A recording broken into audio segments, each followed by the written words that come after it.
Hello friends, welcome to my channel tax and biz by Suhail Memon. जैसे कि आपको पता है, इस चैनल में हम बात करते हैं taxation in India, taxation in UAE, business in India, business in UAE. आज मेरे साथ बहुत ही खास मेहमान है जो इंडिया से आए हुए हैं, आदिल कादरी। जो Adil Qadri e commerce private limited के सीईओ है और शार्क टैंक में भी फीचर हो चुके हैं। आदिल कादरी को इंडिया में बहुत लोग जानते हैं, उनकी प्रीमियम अत्तर एंड फ्रेग्रेंस की ब्रांड है आदिल भाई मुझे दुबई में मिल गए, तो मैंने आदिल भाई को रिक्वेस्ट किया कि आदिल भाई क्यों ना हम एक पॉडकास्ट करें जिसमें हम बात करें बिजनेस और मोटिवेशन के बारे में। तो welcome to my channel Adil भाई, thank you very much for accepting my invite. Thank you so much Suhail भाई, और बहुत ज़्यादा कैजुअल हो रहा है। मैं बता दूं देखने वालों को कि सुहेल भाई मेरे भाई एक कज़िन है। सुहेल भाई ज़्यादा प्रोफेशनल हो रहे हैं अभी, बट हाँ, thank you so much for inviting. और देखो अब मज़ा आ रहा है, बात करते हैं। सबसे पहली चीज़ आदिल भाई, मैंने तो आपका इंट्रोडक्शन दिया और आपको वैसे इंट्रोडक्शन की ज़रूरत नहीं है। अल्हम्दुलिल्लाह इंडिया में आपके काफ़ी फॉलोअर्स हैं। अभी हम जैसे ही म्यूज़ियम ऑफ फ्यूचर से आ रहे थे तो आपके काफ़ी फैंस आपको मिल गए फ़ोटो लेने के लिए। और मैं जिनसे भी बात करता हूँ या मैं देखता हूँ आपको आसपास, तो हर बंदा एक चीज़ ज़रूर बोलता है, आदिल भाई हम आपसे बहुत मोटिवेटेड है और हम आपको फॉलो करते हैं। ये अल्हम्दुलिल्लाह बहुत ही अच्छी चीज़ है। तो आदिल भाई, ये सक्सेस को आप किस तरह से देखते हैं और किस तरह से इसको कोप अप करते हैं? मैं जो भी चीज़ें देखता हूँ, जैसे ये लोग फ़ोटो खिंचवाते हैं या ग्रुप में अगर हमारी बातें होती है, न्यूज़ वगैरह पे बातें होती है, आर्टिकल्स में होती है, तो ये सब चीज़ को देख के मैं अल्लाह अज़्ज़ व जल का शुक्रिया अदा करता हूँ कि उस लायक नहीं थे हम, बट अल्लाह ने उस लायक बनाया है। बट मैं एक अपनी ज़िंदगी का मकसद ये समझता हूँ कि सक्सेस मिली है। खैर सक्सेस तो मेरे लिए सक्सेस, मैं उस चीज़ को मानता हूँ कि जिस दिन मैं ईमान पर दुनिया से जाऊँगा उस दिन मैं असली सक्सेस मानूंगा। ये तो दुनियावी सक्सेस है, बट मैं सक्सेस को इस तरह से देखता हूँ कि जो मुझे मिला है, अब मैं कोशिश करूँ कि आगे भी लोगों को जो नॉलेज मैंने हासिल किया, जो चीज़ें मैंने हासिल की, वो आगे लोगों तक पहुँचाऊँ। तो अब एक गोल बना है कि अब हम तो पहुँच गए, लेकिन अब हाथ पकड़ के लोगों को खींचेंगे, तो ये एक गोल बन रहा है। बहुत ही अच्छी बात कही आदिल भाई आपने कि हम तो कहीं पहुंच गए, लेकिन हमारे आसपास जो लोग हैं उनको भी कहीं हम ले जाएं, मोटिवेट करें। तो डेफिनेटली ये आपकी जो सोच है, इसमें इंशाल्लाह अल्लाह आपको और कामयाबी दे। और आदिल भाई, एक सवाल ये था कि दुबई कैसे आना हुआ? क्या दुबई के कुछ प्लानिंग्स चल रहे हैं, क्या इनसाइट्स है? दुबई में इस बार अभी जो मैं आया हूँ वो ब्यूटी वर्ल्ड के लिए आया हूँ, जो मिडल ईस्ट का सबसे बड़ा फ्रेगरेंस और ब्यूटी और कॉस्मेटिक का जो एक्सपो होता है उसके लिए आया हूँ। बट वैसे मैं आता रहता हूँ क्योंकि आदिल कादरी का एक ऑफिशियल स्टोर भी है गोल्ड सुक डेरा में, और ई कॉमर्स वेबसाइट भी यहाँ पर चालू है। शायद बहुत सारे लोगों को नहीं पता होगा, बट दुबई में ऑलरेडी एक स्टोर है, बिजनेस है अपना, वेबसाइट चलती है, ऑनलाइन ऑर्डर होता है। और जैसे इंडिया में हम वेबसाइट वगैरह ऑपरेट करते हैं, ऑनलाइन ऑर्डर्स वगैरह, इसी तरह से हम यहाँ भी ऑपरेट करते हैं अमेजोन नून पे। तो एक नॉर्मल बिजनेस है जिसकी वजह से आना जाना पड़ता है। बट इस बार तो मैं ब्यूटी वर्ल्ड के लिए आया था स्पेशली। और भाई का घर भी है तो दावत भी होती रहती है, इसलिए भी आते हैं आदिल भाई। तो आदिल, आप यहाँ के ई कॉमर्स मार्केट को किस तरह से देखते हो और आपकी जो स्टोर है वो मार्केट को किस तरह से देखते हो? सुहेल भाई, दुबई जहाँ तक मैंने देखा है अभी तक, तो रिटेल सेंट्रिक मार्केट है, रिटेल ज़्यादा है क्योंकि यहाँ टूरिस्ट ज़्यादा आते हैं और यहाँ के भी लोग हैं, तो उनका एक रुझान है कि जाते हैं स्टोर में, स्टोर से चीज़ें, मतलब विंडो शॉपिंग ज़्यादा करते हैं, जिसको हम विंडो शॉपिंग बोलते हैं, रिटेल वो ज़्यादा करते हैं। But at the same time online day to day by day grow हो रहा है। नून जैसे अपने यहाँ इंडिया में जेप्टो, ब्लिंकिट जो 10 मिनट में डिलीवरी करता है, ऐसा यहाँ पर नून भी डिलीवरी कर रहा है। तो ये सब चीज़ों की वजह से ऑनलाइन बहुत ज़्यादा बढ़ रहा है। खैर खाना तो हम पहले से ही देख रहे हैं दुबई में कि खाना तो लोग ऐसे ही मंगाते थे सारी चीज़ें, बट जिस तरह से अभी मैं देख रहा हूँ कि ग्रोसरीज, ब्यूटी प्रोडक्ट्स, जैसे इंडिया में मैं एक ट्रेंड देख रहा हूँ, वो ट्रेंड अभी इधर मैं देख रहा हूँ कि लोगों ने स्टार्ट कर दिया। नून मिनट्स से 10-10, 15-15 मिनट में तलाबत से चीज़ें मंगा रहे हैं। तो ई कॉमर्स डेफिनेटली ग्रो होने वाला है। बट कहीं ना कहीं माइंड में फिर एक सवाल भी आता है कि कौन से प्रोडक्ट चलेंगे, कौन से टारगेट मार्केट क्या होगा, क्योंकि यहाँ पे ज़्यादातर लोग आते हैं टूरिस्ट। अब वो टूरिस्ट चलो खाना तो मंगवा लेते हैं, बट देन कुछ प्रोडक्ट मंगाएंगे कि नहीं मंगवाएंगे, ये सारी चीज़ें एक माइंड में थॉट चलती रहती है। बट जहाँ तक मैं वेबसाइट चला रहा हूँ, मैं बिजनेस कर रहा हूँ, हमारे तो ऑर्डर्स वगैरह ग्रो होते जा रहे हैं अल्हम्दुलिल्लाह। अल्हम्दुलिल्लाह। मैं देख रहा हूँ इसको कि ई कॉमर्स फ्यूचर बनने वाला है। बट वही है कि फिर कैसे प्रोडक्ट आपके रहेंगे, क्या लॉन्च कर रहे हो आप, क्या प्राइस पॉइंट है, किसको बेचना है, आपको लोकल्स को बेचना है, आपको टूरिस्ट को बेचना है, आपको लेबर्स को बेचना है, या आपको इंडिया पाकिस्तान से या बांग्लादेश से जो काम करने के लिए प्रोफेशनल्स आए उनको बेचना है, तो वो भी डिपेंड करेगा। बट हाँ, मार्केट तो ग्रो कर रहा है। आदिल भाई, मैंने तो आपके साथ आदिल कादरी में काफ़ी अभी भी मैं आपकी कंसल्टेंसी करता हूँ, तो मैं तो काफ़ी क्लोज रहा हूँ आपके साथ फ्रॉम द स्टार्ट। इंडिया में फ़ायदा यह है कि इंडिया में पॉपुलेशन है, यूएई में पॉपुलेशन कम है, लेकिन यूएई का फ़ायदा यह है कि यहाँ पे परचेजिंग पावर ज़्यादा है। तो जो हम बात करते थे जब हम स्टार्ट किए थे बास्केट वैल्यू पे, हाँ। तो यहाँ के बास्केट वैल्यू और इंडिया के बास्केट वैल्यू में डिफरेंस तो होगा Friends है, हाँ। काफ़ी, क्योंकि यहाँ पे जो लोगों की परचेजिंग पावर है वो स्ट्रॉन्ग है कंपेयर टू इंडिया। और यहाँ पे सुहेल भाई एक्सेप्टेंस देखा है कि बहुत अच्छा है लोगों का। अगर कोई ग्रुप में बैठ के कोई बोल देता है कि यार ये चीज़ खाने जैसी है, ये चीज़ आपको ट्राई करनी चाहिए, तो अगला बंदा डेफिनेटली उसको ट्राई करता है। जबकि इंडिया में बहुत ज़्यादा पुश करना पड़ता है, जैसे हम मार्केटिंग करते हैं, इन्फ्लुएंसर मार्केटिंग, ये वो सारी चीज़ें। बट यहाँ पे इन्फ्लुएंसर मार्केटिंग मैंने देखा है बहुत ज़्यादा चल रही है।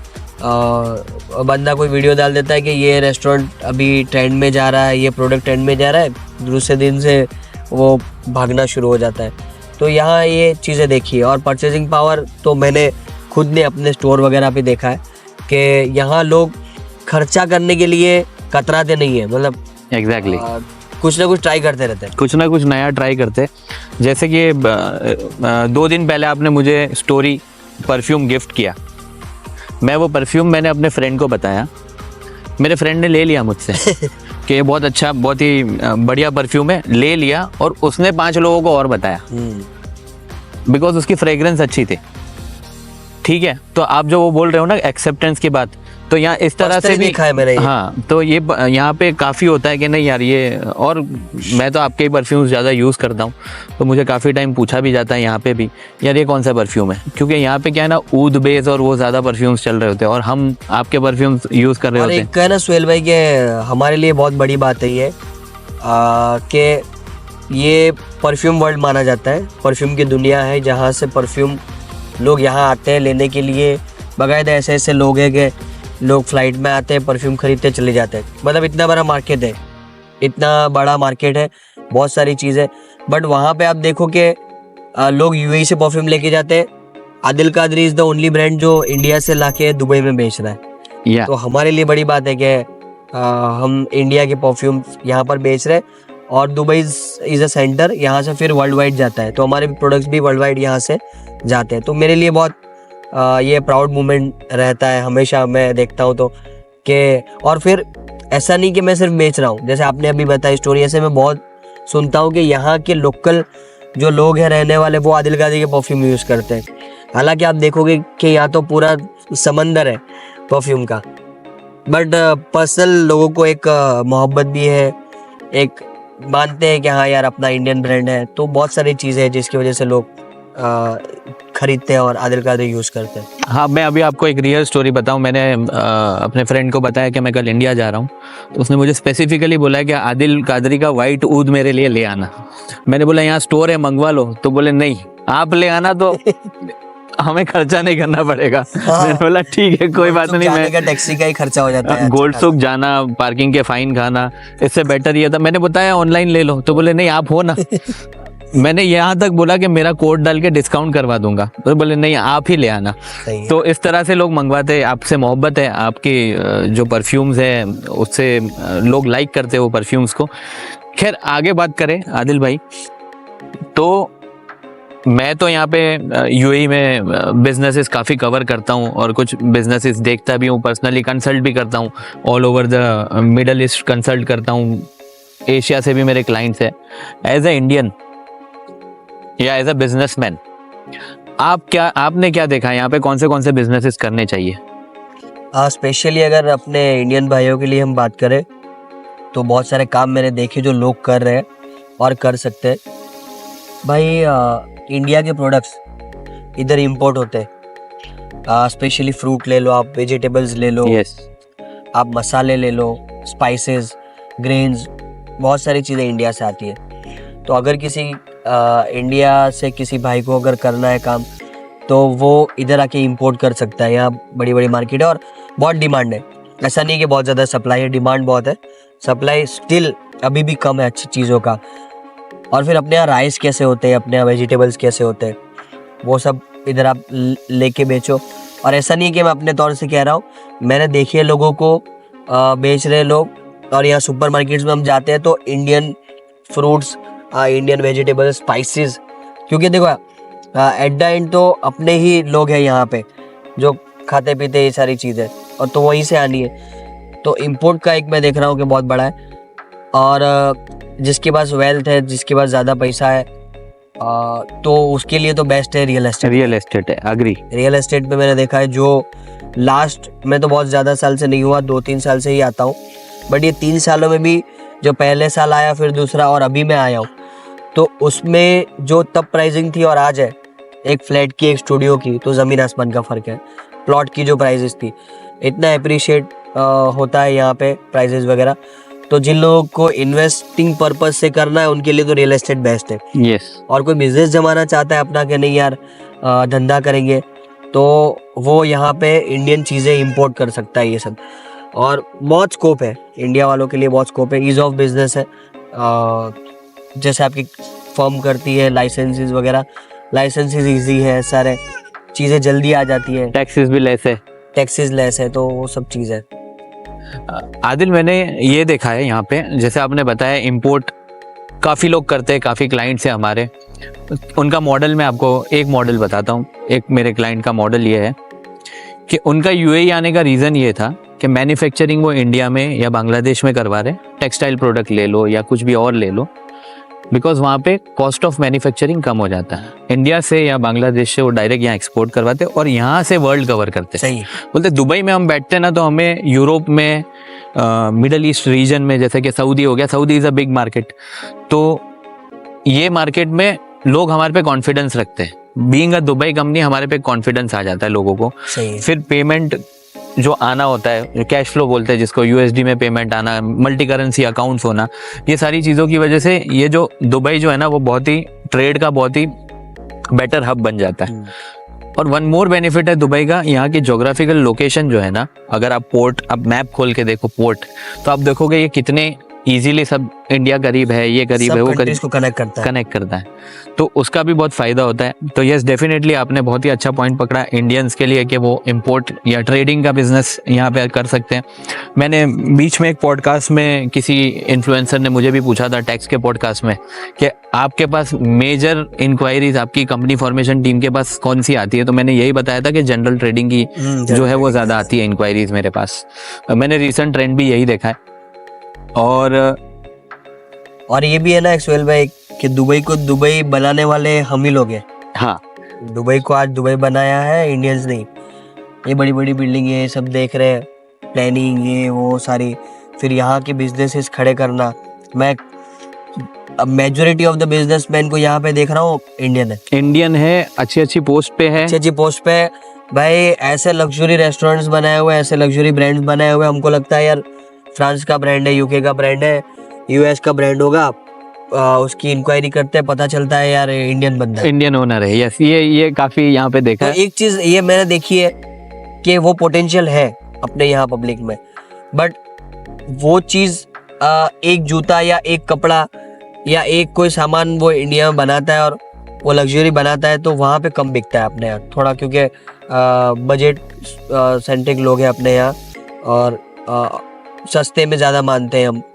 तो उनकी जो वो स्किल्स है, उनकी कलाकारी है, वो इधर काम लगती है। Exactly. वो महंगी चीज़ें मैन्युफैक्चरिंग करके सारी चीज़ें वो खुल के यहाँ पे कर सकते हैं। हाँ, सारा काम। मैं अपनी बात करूँ तो एज अ चार्टर्ड अकाउंटेंट मेरी कंसल्टेंसी की फीस इन इंडिया एंड मेरी कंसल्टेंसी की फीस इन बहुत फर्क दुबई डेफिनेटली काफी skills डिफरेंस की है। कदर बहुत करते हैं लोग। मैंने एक Yes. चीज देखा है कि अगर आपकी इस फील्ड में एक्सपर्ट हो ना तो आपकी बहुत इज्जत करते हैं। Yes. अपने यहाँ ठीक है वो आदत नहीं बनी लोगों की, बट इधर अप्रिशिएट बहुत करते हैं लोग अगर इधर- आप कुछ हाँ। चीज में माहिर है।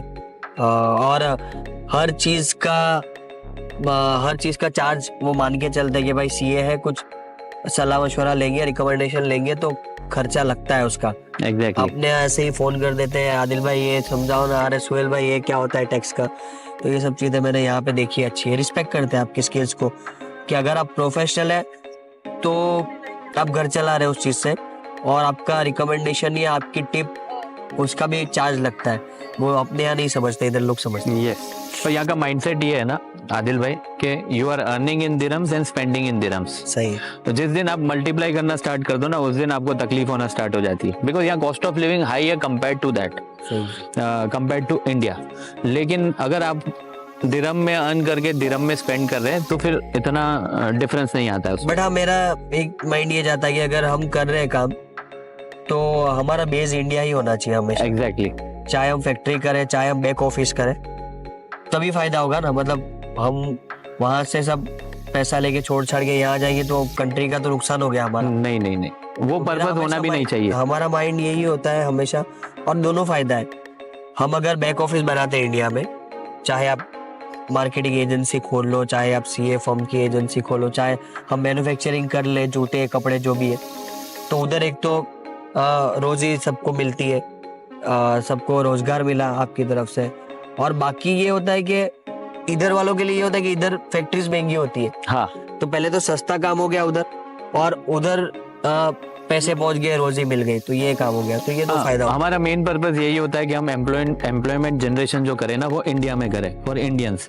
और मेरी जब कभी किसी से बात भी होती है ना, बीच में भी मेरी एमएसएमए बिजनेस फोरम इंडिया से बात हो रही थी डायरेक्टर से, बिजनेस डेवलपमेंट डायरेक्टर से, तो बोले what is your purpose? I said sir I want to generate employment in India. If I am sitting over here and outsourcing the work from there are two benefits. एक benefit ये है मेरा cost down हो जाता है, I can charge a competitive fee over here, I can earn a good profit, और India में employment दोनों के लिए जनरेशन भी हो win-win जाता होता है। है, दोनों कंट्री के लिए विन विन हो गया। Yes. इधर के लिए भी हो गया, अपने लिए भी हो गया। अभी आपके पास आने के पहले ही मैं एक मैन्युफैक्चरिंग यूनिट के पास गया था यहाँ से, उनको यही मैं कन्विंस कर रहा था कि let's shift our manufacturing unit to India. उसको कॉस्ट भी बताया, उसको पूरा प्रपोजल बताया कि इस तरह से आप जो यहाँ पे कर रहे हो, जो कॉस्ट में आप यहाँ कर रहे हो इंडिया में आप हो जाएगा, 3 चार गुने कम में हो टाइम्स जाएगा। 4 टाइम्स कम में हो जाएगा, और अगर यही कॉस्ट लगाना तो 4 टाइम्स बड़ा हो जाएगा सही है। आपका production capacity. So he was like convince कि हम इस पे बात करते हैं, तो ये सही है, ये थॉट भी सही है। और आदिल तुम्हारी जर्नी तो मैंने देखी है, बिकॉज हम बचपन से साथ में रहे हैं। हैं। लेकिन अगर तुम हमारे लिसनर्स को कुछ मोटिवेशनल टॉक या कुछ इस तरह से मोटिवेट करना चाहो तो आप क्या कहना चाहोगे? बहुत इंटरेस्टिंग स्टोरी रही है मेरी। लोगों का आज भी अगर मैं बोलता हूँ कि मैं 100-200 करोड़ कंपनी का सीईओ हूँ और मैं 5th फेल हूँ या 5th ड्रॉप आउट हूँ, तो लोग सोचते हैं यार झूठ बोल रहे हो। बट हाँ यही है कि बीमारी और ये सब परेशानियों की वजह से स्कूल छोड़ा था। बट एक चीज़ थी जो डिफरेंशिएट मैं आपको बताऊँ, स्कूल नहीं जाना और एजुकेशन नहीं लेना, दोनों में फ़र्क है। अब अपने यहाँ ये समझते हैं कि दोनों एक है, बट अगर मैं ये कहता हूँ कि मैं स्कूल नहीं पढ़ा बट एजुकेशन तो लिया है, वो इम्पोर्टेंट है। नॉलेज जिसको बोलते हैं, एजुकेट होना वो ज़रूरी है। उसके बिना तो काम ही नहीं है। तो कभी कभार ये भी कई लोग दलील देते हैं कि नहीं पढ़ना लिखना ज़रूरी नहीं। पढ़ना लिखना ज़रूरी है, पढ़ना लिखना ही ज़रूरी है अगर कुछ बड़ा करना। स्कूल या कॉलेज ज़रूरी नहीं है, आप घर पे कर लो, किसी की फॉर्म में रह के सीख लोगे, किसी के नीचे सीख लोगे, या आप लिटरेचर्स पढ़ के कुछ भी करके आपको सीखना है। मतलब एजुकेशन लेना है। अब ये नहीं बोल सकते कि एजुकेशन नहीं लेना। मतलब आदिल भाई ये कहना चाह रहे हैं कि मैं 5th उसके बाद पढ़ नहीं पाया due to my health issues. इसका मतलब ये नहीं है कि अब आदिल भाई से मोटिवेट होके पढ़ना छोड़ दे। पढ़ना आपको जरूरी है, पर नॉलेज लेना जरूरी है। स्कूल छोड़ा भी तो फिर सीखे ना हम। हाँ। मैंने बहुत सारे कोर्सेज बाहर से किए हैं, लोगों के नीचे, प्रोफेशनल्स के नीचे काम किया है, बुक्स पढ़ी है। मैं वैसे तो 5th तक इंग्लिश मीडियम में पढ़ा हूँ, तो थोड़ा बहुत इंग्लिश आता था, बट अभी जो मेरे को प्रॉपर इंग्लिश आता है उसकी रीज़न ये है कि बुक्स, मैं किताबें बहुत पढ़ता हूँ इंग्लिश, तो उससे ज़्यादा आ जाता। तो एजुकेशन इज़ इम्पोर्टेंट, चाहे वो स्कूल से ले लो, चाहे कॉलेज से ले लो, चाहे कहीं से भी ले लो, एजुकेशन ज़रूरी है। चाहे स्कूल मत जाओ आप, बट आप ये नहीं बोल सकते कि भाई स्कूल नहीं जाना है। और देखो, फिर मैं अब एग्जांपल दूं, मेरी कंपनी में या बहुत सारी कंपनी में मैंने देखा, एक होता है अपनी कंपनी में अलग अलग टाइप के लोग होते हैं। एक तो टॉप टीम लीडर होते हैं, टॉप लीडर्स होते हैं, आप CMO पकड़ लो, CFO पकड़ लो, बड़े बड़े अलग अलग लेवल के। फिर एक बीच का बंदा होता है जो नॉर्मल कंप्यूटर ऑपरेटर या एक स्किल वाला होता है। फिर आप नीचे के लेवल पे लेबर पकड़ लो। अभी कभी कभार लेबर्स आते हैं कि घर की तकलीफ बहुत है, घर में तकलीफ है, सैलरीज बढ़ा दो, ये वो। एक गवर्नमेंट, क्योंकि हम PF के अंडर आते हैं, तो गवर्नमेंट का भी एक वेजेस है कुछ 12-13 हज़ार, लेकिन उसमें भी उनकी तकलीफ दूर नहीं होती। हम कोशिश करते हैं कि बढ़ाए, बट कभी कभार मेरे को यही सोच आता है, मैं कभी कभार यही सोचता हूँ कि एक स्किल्ड पर्सन और एक लेबर क्यों नहीं बढ़ता उधर से। बिकॉज अब एक तो उसकी एज भी हो गई, पहले कुछ स्किल नहीं हासिल किया, तो कभी भी वो गवर्नमेंट वेजेस के ऊपर उसको जाना ही नहीं है, वो बेचारा जा ही नहीं सकेगा। यार हम भी बोलेंगे कि हम एक लेबर का कितना बढ़ाएंगे, एक स्किल पर्सन है, सेल्स वाला बंदा है, मैनेजमेंट वाला बंदा है। तो मैं एक चीज़ हमेशा कहना चाहूँगा लोगों को कि जो अर्ली टाइम में जल्दबाजी करके कॉलेजेस, स्कूल से ड्रॉप आउट हो जाते, कॉलेजेस छोड़ देते जॉब करने के लिए या उसके लिए। देखो आ जाना, हो सकता है आपको सेल्समैन की कहीं कुछ जॉब वॉब अच्छी मिल जाए, बट एक जगह छोड़ोगे दूसरी जगह जाओगे, 1,000-2,000 रुपया बढ़ेगा, तीसरी जगह जाओगे और 1,000-2,000 रुपया बढ़ेगा, बट आपकी जिंदगी उसी में चली जाएगी। और सुहेल भाई, बहुत बुरा लगता है बोलते हुए, बट हमारे यहाँ ही है इंडिया में, हम देख रहे हैं अपने घर की दुकानों में या रिश्तेदारों में, और बेचारे 20-20 साल से सेल्समैन है, काम कर रहे होते हैं। वो क्यों? क्योंकि कोई स्किल ही नहीं है, उसको वही काम करना है, दुकान में खड़े रहेंगे। बट वही जगह पे आप ये सोचो कि कोई स्किल डेवलप किया है, कंप्यूटर सीखा हुआ है, डिजाइनिंग, ग्राफिक्स, वीडियो एडिटिंग, कुछ भी स्किल्स आप ले लो और उसका कंपैरिजन करो आप, और सेल्समैन का कंपैरिजन करो, कितना जमीन आसमान का फर्क है। तो ये एक चीज होती है, बहुत सारे लोग जल्दबाजी में, हम समझते हैं कि प्रॉब्लम्स होते हैं घर में, सारी चीजें, पैसे की जरूरत है, बट बैलेंस करने की कोशिश करें। ये टाइम होता है उनका स्कूल का, कॉलेज का, और एक यंगस्टर्स का यही टाइम होता है कि अभी वो सारी चीजें कर ले। 30s-40s के बाद फिर वो नॉलेज भी नहीं प्रॉपरली ले पाएंगे और फिर वो ताकत भी नहीं रहेगी। सही है। तो और यूथ को चाहिए कि स्किल बेस्ड काम करे, स्किल डेवलप करे और एक विजन भी होना चाहिए। जैसे कि मैं अब इसमें, आप जब बात कर रहे थे और आप एग्जांपल्स दे रहे थे, तो सबसे अच्छा एग्जांपल तो आपके फादर का है। मैंने उनको मेरी आंख से देखा है अपनी स्किल्स को अपग्रेड करते हुए, शॉप पे बैठे बैठे मोबाइल से कुछ भी सीखना, बताना, हमें भी बताना कि ये नई चीज आई है, ये नई चीज आई है।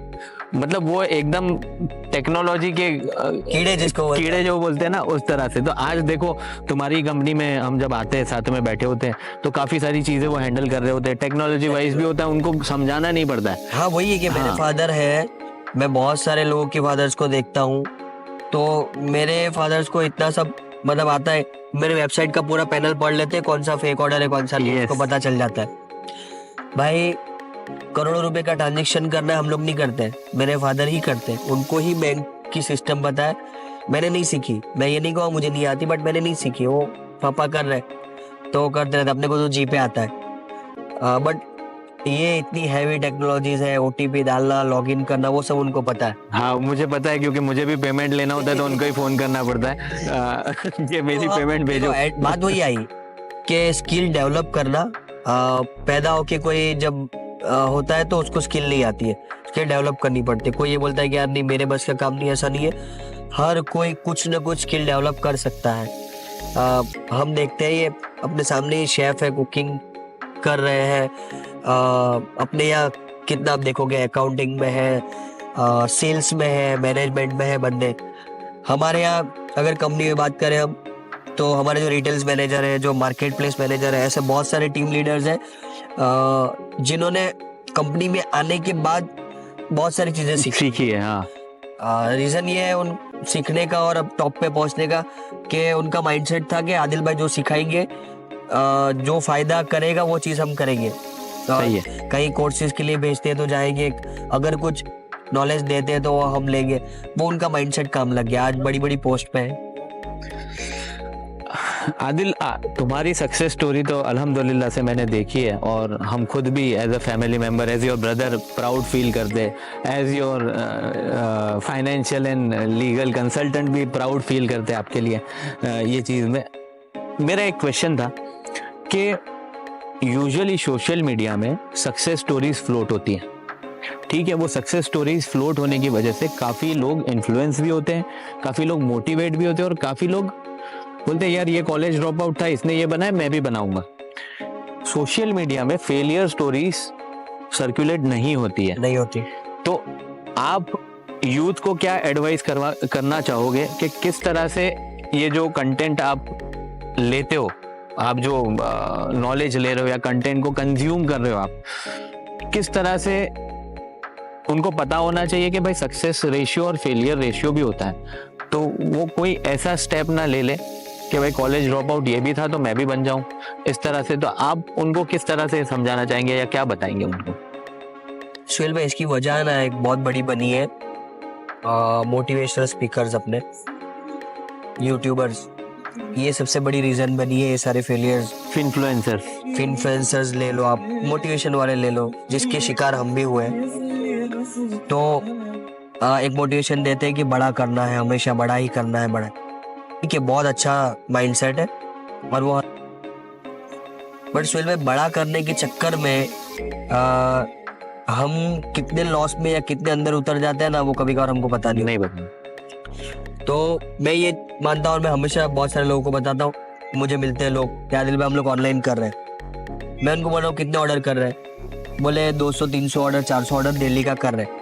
मैं उनको पूछता हूँ कि भाई आपका हिसाब किताब कैसा है, तो बोले हिसाब किताब नहीं आता। तो पहले मैं उनको बोलता हूँ हिसाब किताब स्टार्ट करो डे 1 से, ऑर्डर बढ़ाने से पहले।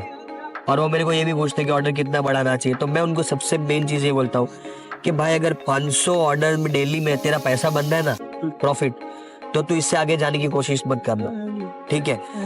ऑनलाइन में ये होता है कि या बहुत सारे बिजनेस हैं, जब आप बिजनेस को स्केल करते हो तो फिर मार्केटिंग कॉस्ट आपके बढ़ जाते हैं, एम्प्लॉय कॉस्ट बढ़ जाते हैं, सारी चीजें होती है। देखो, एक तो होता है छोटा बिजनेस, एक बड़ा बिजनेस। छोटे बिजनेस में ज्यादातर सक्सेस रेशियो ज्यादा होता है कि भाई एक बंदा है दुकान खोल के बैठा है तो उसमें सक्सेस ज्यादा है, बट कंपेयर टू दुकान और कंपनी लेंगे तो कंपनी में फेलियर ज्यादा है। क्यों? कि उसमें अभी आपका सेल शायद थोड़ा बहुत चालू हुआ है या नहीं हुआ है, फिर भी आपको बंदे रखने पड़ते हैं, अच्छी ऑफिस बनानी पड़ती है, मार्केटिंग स्टार्ट करना पड़ता है। और हमारे ऑनलाइन में ये होता है कि भाई 300-400 ऑर्डर है, 100-200-300 ऑर्डर डेली बढ़ाना है, तो वो ऑर्डर बढ़ाने के साथ साथ आदमी बढ़ाना पड़ेगा ना पैकिंग के लिए। एग्जैक्टली। साथ साथ आपको कस्टमर केयर का बंदा भी रखना पड़ेगा। अब सब आपने सेटअप कर दिया, अच्छा चल रहा है। अब ऐसा हो रहा है कि एक टाइम कभी कभार आता है, बहुत सारा ऑनलाइन बिजनेस में देखा है, एडवर्टीजमेंट महंगा हो गया या कुछ भी तो हुआ जिससे ऑर्डर कम हो गए। अब ऑर्डर कम हुए लेकिन बंदे की सैलरी आपकी चालू है, तो वो आदमी डूबता जाता है।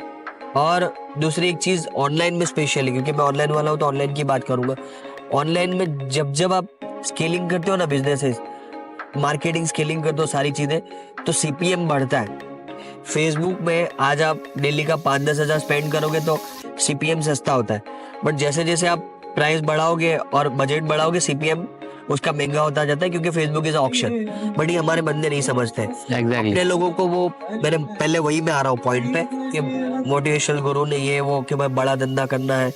अभी तो जो फेलियर स्टोरी की आपने बात की, मैं एक्सेप्ट करूंगा, बहुत सारी गलतियां हमने की है यही चक्करों में कि भाई किसी का 100 ऑर्डर है तो हमारा 500 ऑर्डर है, हम इसको बढ़ा दे, और अंधाधुन ऑर्डर बढ़ाते बढ़ाते हम एक टाइम बहुत ज्यादा लॉस में आ गए थे कि कंपनी बंद करने की। आपको तो पता है, मुझे पता है, क्योंकि हम पहले फूक फूक के कदम रख रहे थे, प्रॉफिटेबिलिटी पे काम कर रहे थे, बास्केट वैल्यू देखते थे, कैक देखते थे, रिटर्न ऑन एड स्पेंड, ये सारी चीजें हम स्लोली कर रहे थे।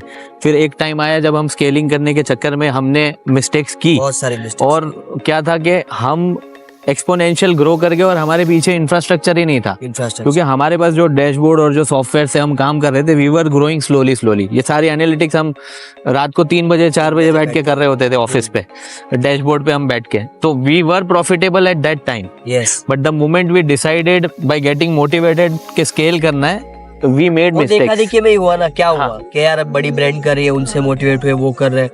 बट आज मेरा भी गोल, और मैं लोगों को भी ये बताना चाहूंगा, और मेरा भी ये गोल है कि भाई धंधा है, धंधे में प्रॉफिट नहीं है। मतलब आज मैं भी देख रहा हूँ बहुत सारे D2C ब्रांड्स को बर्निंग कर रहे हैं हम लोग, क्योंकि ग्रोथ करना है। और मेरे लिए एक चीज आज ये गोल है कि मैं धंधा कर रहा हूँ, और धंधे में प्रॉफिट ही नहीं है तो वो धंधा ही नहीं। हाँ, प्रॉफिट करना तो है। खुद मैं भी और लोगों को भी ये बोलता हूँ कि भाई अगर तू 100-200 ऑर्डर करके घर में पैसे बना के लेके जा रहा है ना, अच्छे खासे, बेस्ट है। मत ज्यादा भागने की कोशिश मत कर, ठीक है। जमा कर, 1-1.5-2 साल पैसा जमा कर, प्रॉफिट जमा कर, और वो प्रॉफिट को लेके कुछ बड़ा कर, तो गट पावर रहेगा, बर्निंग की कैपेसिटी रहेगी। बूटस्ट्रैपिंग करते करते कहीं कुछ पैर फिसल गया कि भाई आज 100 रुपये का धंधा हुआ, 10 कमाया, वापस फिर उसको रीइन्वेस्ट किया, और उसमें आप स्केलिंग चालू करोगे, डूबने के बहुत चांसेस है। और सुहेल भाई, आप तो पब्लिक को बोल रहे हो फेलियर स्टोरीज ये वो पब्लिक ने देखी नहीं है। भाई मैं तो इस फील्ड में हूँ, मेरे को तो रोज 100 बंदे मिलते हैं कि आदिल भाई ये धंधा मेरा चल रहा था ऑनलाइन में, मेरे को बंद करना पड़ा, ये रीजन है। मेरे कुछ ग्रुप है, ग्रुप में लोग लिख रहे हैं कि भाई मेरे पॉकेट के पैसे जा रहे हैं और मेरा सब खत्म हो गया है, और शायद 1-2 हफ्ते में कंपनी बंद होने की तैयारी। हम भी तो लॉस की बैलेंस शीट साइन करते हैं ना ई कॉमर्स की, तो हमें भी पता होता है। डर लगता है हाँ। देख के सुहेल भाई, और एक अच्छा नहीं फील होता उन लोग के लिए कि यार उन्होंने इतनी मेहनत से कंपनी बनाई है और ये सारी चीजें, तो अच्छा नहीं लगता। बट मैंने जो समझा और मैंने चीजें सही करी, आज हमें पता है, यस, प्रॉफिटेबल है। हम इबिटा नेगेटिव से पॉजिटिव आने में क्या क्या मशक्कत तुमने करी है सब जानते हैं हम। बट लेकिन एक चीज लेके बैठा हूँ मैं कि मेरे को रेस में नहीं भाग। चाहे मेरा कॉम्पिटिटर दिल्ली के 10,000 ऑर्डर करेगा, साल का 400-500 करोड़ का बिजनेस कर रहा है, ठीक है, मैं भी करूंगा बट स्लो करूंगा। मेरे को नहीं भागना है कि एकदम तुरंत से मैं पहुंच जाऊं, वो बहुत खराब है। लोगों, मैं नहीं बता सकता बहुत सारी चीजें, बट एक हिंट दे रहा हूँ लोगों को कि भाई ये जो आप दूसरों को देख के मोटिवेट हो रहे हैं, उसमें गड्ढे में गिरने जैसा है कभी कभार। और एक पॉइंट इसमें कि प्रोडक्ट्स भी, भाई हर कोई प्रोडक्ट्स आपको सक्सेस लाके नहीं देगा। भाई मैं परफ्यूम कर रहा हूँ, मेरे को देख के आप कॉपी करेंगे, हर कोई परफ्यूम करेगा, नहीं सब नहीं होता है। आपको अपना पोटेंशियल देखना है कि आप किस पे मास्टर है। जस्ट ओनली कि आदिल कादरी कर रहा है तो हम भी करेंगे, कोई सेंस नहीं बनता।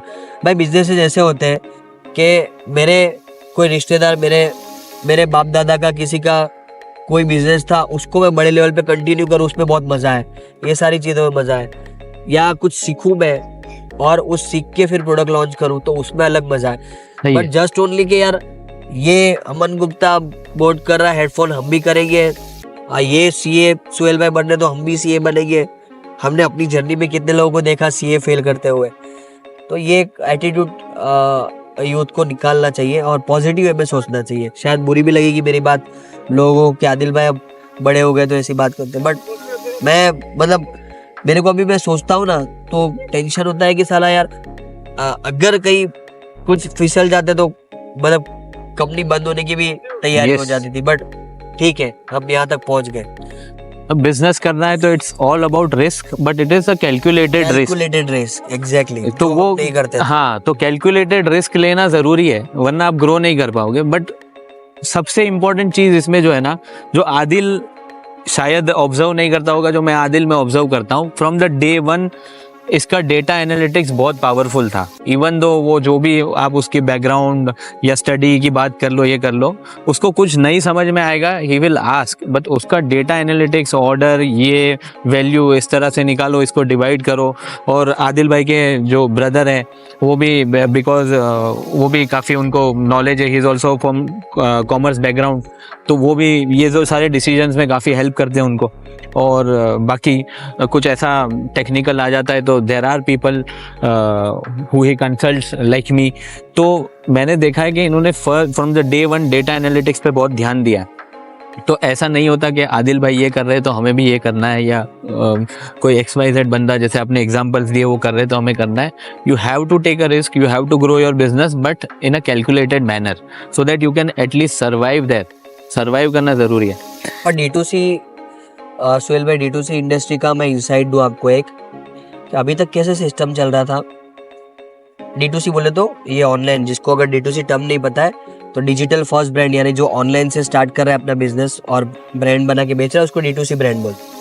तो D2C ब्रांड में क्या होता था, लॉकडाउन से पहले या लॉकडाउन के बाद आपने कुछ कंज्यूमर ब्रांड बनाया, कुछ प्रोडक्ट बनाया, लॉन्च किया, आप बहुत ज़्यादा बर्निंग कर रहे हो, लॉस कर रहे हो, बट आप क्या करते थे, इन्वेस्टमेंट उठा लेते थे वेंचर कैपिटलिस्ट से, और फ्यूचर में प्रॉफिट करोगे उस प्रोजेक्शन के साथ आप फंड उठा लेते थे, और आपको बर्निंग के लिए वो फंड हेल्प करता था, और फिर आप बर्निंग करते थे, स्लोली आप प्रॉफिटेबल होते जाते थे। जो बहुत सारी कंपनी, जोमेटो भी यस, पूरी आप देखोगे तो बर्निंग करते करते अब प्रॉफिटेबल आई है, तो एक जर्नी होती है। तो ये करते थे लोग पहले, बट अभी का टाइम बताओ, आज D2C ब्रांड्स को वेंचर कैपिटलिस्ट फंडिंग नहीं कर रहे। अब उनका फोकस AI पे, ML मशीन लर्निंग पे चला गया, SaaS बेस्ड प्रोडक्ट पे चला गया, ऑटोमेशन, ये रोबोटिक, ये वो, उस सब चीज़ों में ज़्यादा वो लोग इन्वेस्ट करते, कंज्यूमर ब्रांड में इन्वेस्ट नहीं कर रहे। तो कल कोई सोचता था कि हम बहुत ज़्यादा पैसे जलाएंगे, बर्निंग करेंगे और फंडिंग ले आएंगे और फिर ग्रो करेंगे, तो वो दौर गया। आज मैं व्यूअर्स को बताऊंगा कि आज अगर आप स्टार्ट कर रहे हो और ये सोच के कि बर्निंग करेंगे VC मिल जाएगा, तो भाई आज बहुत मुश्किल है। यस, धंधा बंद करना पड़ेगा आपको, हो सकता है। हाँ, बिकॉज हम ये सारी चीजें काफी क्लोजली एक्सपीरियंस कर रहे हैं। ये दो चीज बताऊंगा, एक तो ये कि डे वन से जो नंबर्स है अपने, जैसे देसी हम पहले दुकान पे करते थे ना, कि भाई आज कितने का गल्ला हुआ, और हाँ। गल्ले में से कितने रुपए के प्रोडक्ट गए और कितना रुपया हमारे पास बचा और कितना रेंट है, वो सब कैसे कैलकुलेट करते थे, वो अब ऑनलाइन वाले को डेली कैलकुलेट करना पड़ेगा। अभी तो सॉफ्टवेयर भी आ गए, हमने तो एक्सेल शीट पूरी बनाई हुई है ऑटोमेटिक, कि पूरी एक्सेल शीट अपडेट होती है, बट डेली देखना है कि प्रॉफिटेबल है या नहीं है। तो ये मेन चीज बताऊंगा, अगर प्रॉफिटेबल नहीं है तो या तो कम करो धंधा, या फिर बंद कर दो, ज्यादा और डूब जाओगे। बेटर है कि आप उसको बंद कर दो। मेरे यहाँ पे एक जानने वाले हैं, क्लाइंट भी है मेरे, पाकिस्तान के, उनका ब्रांड है, मैं नाम नहीं लूंगा उनका। उन्होंने बहुत ही अच्छी चीज़ कही थी ई-कॉमर्स के बारे में, उनका भी ई-कॉमर्स का ब्रांड है। वो बोले, मैं जब गुड्स बेचता हूँ ना, मैं बेचने से ज़्यादा खरीदने पे ध्यान देता हूँ। Exactly, cost of goods sold जिसको बोलते हैं, कॉग्स। बोले मैं कॉग्स के अंदर के कॉग्स में घुसता हूँ। सही है। एक एग्जांपल दिया उसने, फॉर एन एग्जांपल मैं बात कर लूँ अत्तर की या परफ्यूम की बात कर लूँ, तो ये कैप है, ये कैप अगर फॉर एन एग्जांपल 10 रुपीज़ का है, तो मुझे ये 2 रुपीज़ में सेम क्वालिटी, 3 रुपीज़ में सेम क्वालिटी, 5 रुपीज़ में सेम क्वालिटी कैसे मिलेगी? बोले मैं कॉग्स अपना इतना दबा देता हूँ क्वालिटी को मेंटेन करके कि मुझे सेल करने में आसान हो जाती है। तो बोले आपकी जीत सेल्स में नहीं है, आपकी जीत परचेज में है, कॉग्स में है। सेम रॉबर्ट कियोसाकी की बुक्स हम पढ़ते थे ना, तो उसमें रियल एस्टेट के लिए भी वही बोलते थे, हाँ, कि एक्चुअली प्रॉफिट आप बेचने में नहीं बना रहे हो, खरीदने में बना रहे हो। एग्जैक्टली, खरीदने के टाइम पे आपने वो प्रॉपर्टी कितने नेगोशिएट करके ली, कितने सस्ते में ली, वो इम्पोर्टेंट है। उससे आपका डिसाइड हुआ कि आप कितना प्रॉफिट बनाने वाले हो। एक्चुअल प्रॉफिट तो आपने खरीदी में ही बनाया है। एग्जैक्टली। तो आदिल, वन लास्ट एक स्टोरी है जो क्वेश्चन के तौर पे मैं पूछूंगा। हम एक बार बैठे थे होटल 110 पे, एंड सडनली वी डिसाइडेड कि यार एक स्टोर होना चाहिए हमारा ई-कॉमर्स के साथ।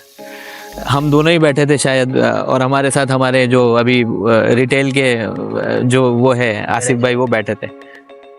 तो एक ये है कि ये जो हमने रिटेल स्टोर की वो की, रिटेल स्टोर की सक्सेस स्टोरी कैसे जा रही है आपकी? क्योंकि मैं तो हर वीक देखता हूँ या एवरी मंथ देखता हूँ 28, 29, तो कैसे ये मैनेज कर रहे हो, कैसे जा रही है आपकी ये स्टोरी रिटेल स्टोर की? वो याद है मुझे कि हम स्विंग पे झूले पे बैठे हुए थे, हाँ, हाईवे के होटल पे, और एक दुकान बंद थी। हमने सोचा कि चलो स्टार्ट करते हैं, हाँ, और उसका रेंट भी कम था। पहला स्टोर हमने ओपन किया था 2021 अक्टूबर में, दूसरा स्टोर हमने लॉन्च किया था 2022 मई में, हाँ, विच इज 6-7 महीने के गैप में। 2022 मई में स्टोर ओपन करने के बाद फिर 2-3 महीने के बाद हमने सूरत, हाँ, मेरे ख्याल से सेकंड स्टोर इन्फिनिटी मॉल वाला था। हाँ, सेकंड स्टोर, पहला चिखली में, सेकंड स्टोर अंधेरी इन्फिनिटी मॉल, तीसरा सूरत में।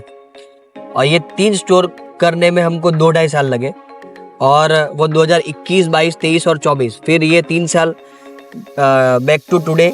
आज हम देखेंगे अपने 30 स्टोर है टोटल। अल्हम्दुलिल्लाह।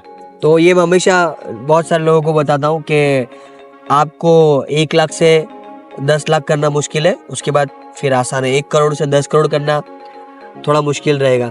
इसी तरह से स्टोर्स वगैरह में मैं लोगों को बोलता हूँ, ये मेरे मेंटर ने, फ्रेंचाइजी के जो मेंटर थे उन्होंने समझाया था कि आदिल आप 1 से 10 स्टोर करने में बहुत मुश्किल होगी आपको, फिर आपको पता भी नहीं चलेगा स्टोर कैसे ओपन हो रहा है। तो 1 से 5-10 स्टोर ओपन करने में हमको बहुत मुश्किल हुई। आज 30 स्टोर हो गए। अब स्टोर हर महीने 2 स्टोर ओपन होते हैं। बहुत सारे स्टोर्स हैं जो मेरे को पता नहीं, मैं कभी गया नहीं, लोकेशन पे ओपनिंग हो गया, लॉन्चिंग चल रहा है, तो इतना इजीली खुल रहा है। टीम मैनेज कर रही है, सारी स्टोर लोकेशन देख लेती है, ओपन कर लेती है, ठीक है। बहुत सारे स्टोर्स हैं जहाँ पे लॉन्चिंग हो गया, 1-1.5 साल हो गया, मैं अभी तक नहीं गया हूँ। तो और आदिल कादरी का मेन गोल अभी रिटेल स्टोर्स ही है। इंडिया में 111 स्टोर्स का टारगेट है, फिर बढ़ाएंगे क्योंकि अभी एक ये गोल है माइंड में, इसके Okay. पीछे भाग रहे हैं। बट पोटेंशियल है 200-500 स्टोर का इंडिया में।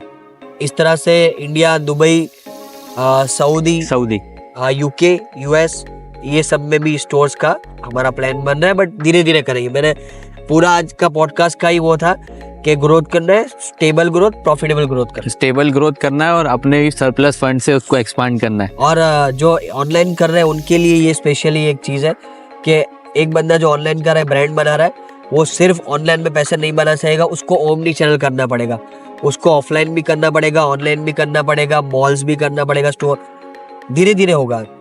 हमने भी कोई अभी तक सरप्राइजिंगली बहुत बड़ा फंड अभी तक उठाया नहीं, सारा बूटस्ट्रैप ही किया है। सिर्फ हमने विनीता से 50 लाख अभी उठाया था शार्क टैंक में, बस वो भी ऐसे कैसे ही पड़ा है। तो ये 30 स्टोर खोले या आगे भी हम जो काम कर रहे हैं उसके लिए फंड वगैरह लेने का कोई प्लान नहीं है, बूटस्ट्रैप कर रहे हैं। तो ये है एक सक्सेस स्टोरी आदिल कादरी की रिटेल्स।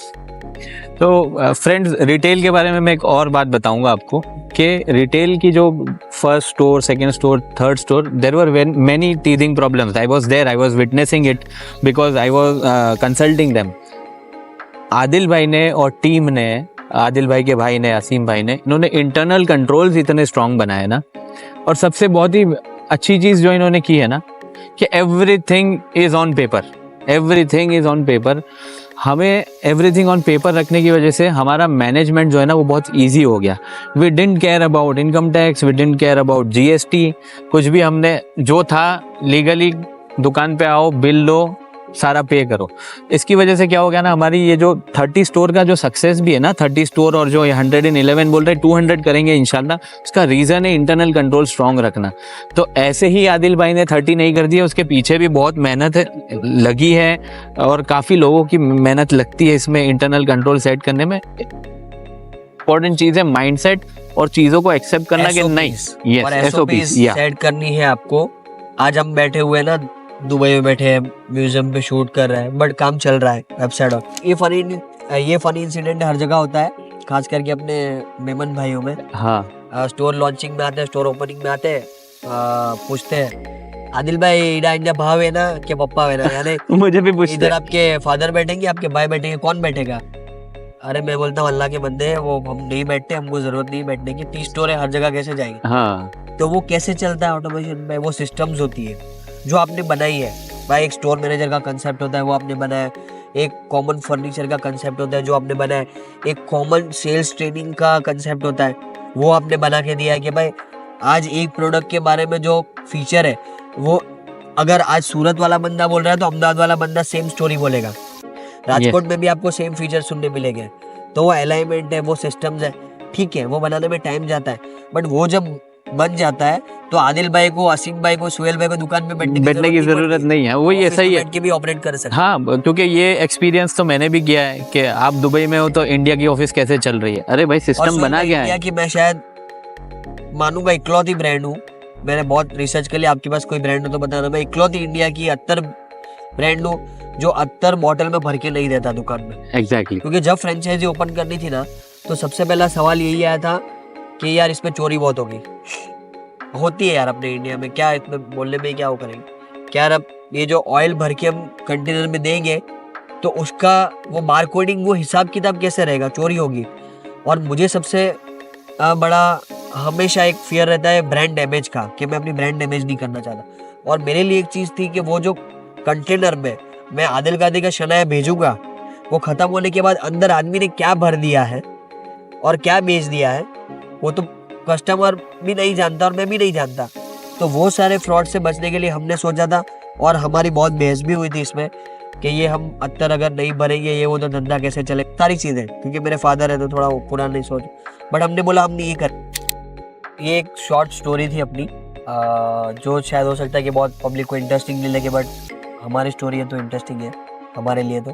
बट बहुत स्ट्रगल देखिए सुहेल भाई, बहुत सारी चीज़ें देखी, और अब हम चाहते हैं कि हम लोगों की हेल्प करेंगे, और सून शायद एक बड़ा धमाका भी देखने मिलेगा। इंशाल्लाह। शार्क टैंक हुआ था वो अब पब्लिक को भी मौका मिलेगा कि पब्लिक शेयर खरीदे। देखो क्या टाइम क्या बताता है, क्या चीज़ें होती है। There is something big coming up, I already know कि क्या आने वाला है। आई कैन नॉट डिस्क्लोज, वो आदिल भाई खुद अपने मुंह से डिस्क्लोज कर लेंगे, वो मैं नहीं कर सकता disclose, being a consultant and ethics and all, तो मैं नहीं करूँगा। सो काफ़ी इंटरेस्टिंग रहा आदिल हमारा जो आज का डिस्कशन था। It was business, motivation, story, everything a mixture, a kind of a unique conversation. Because क्या होता है ना कि मैंने कैजुअली चालू तो किया, आदिल ने उसको एकदम इनफॉर्मल कर दिया, फिर जब दो भाई बैठ के बात कर रहे होते हैं तो बातें भी इस तरह की ही निकलती हैं। तो काफ़ी इंटरेस्टिंग हमारा कन्वर्सेशन रहा। Thank you Adil, specially for giving time, thank you. Because मैंने देखा आपका स्केड्यूल बहुत बिजी था दुबई में, और आपने इस बार मेरी दावत भी नहीं ली है खाने की, इसलिए उससे मैं नाराज़ भी हूँ आपसे, but still thank you very much for giving time. और फ्रेंड्स, ये बहुत ही एक इंटरेस्टिंग इनसाइट्स थी जिसमें हम बिज़नेस की बात तो कर ही रहे थे, बट हम मोटिवेशन की बात कर रहे थे, और काफ़ी ऐसे इंसाइट्स आदिल ने दिए, सक्सेस, फेलियर, और जो बंदा इसको कर चुका होता है और जो इससे गुजर चुका होता है, उससे मुझे नहीं लगता कि उसके अलावा कोई इसको बहुत अच्छी तरह से एक्सप्लेन कर सकता है। फिर जैसे आदिल ने कुछ पॉइंट्स कवर किए, जो मोटिवेशनल स्पीकर्स या इन्फ्लुएंसर्स या एनीथिंग, जो बंदा वो लाइफ जीता है ना, या जो बंदा वो लाइफ कर चुका होता है ना, उससे बेहतरीन मोटिवेटर कोई नहीं हो सकता। So thank you very much, till then good night and have a nice day.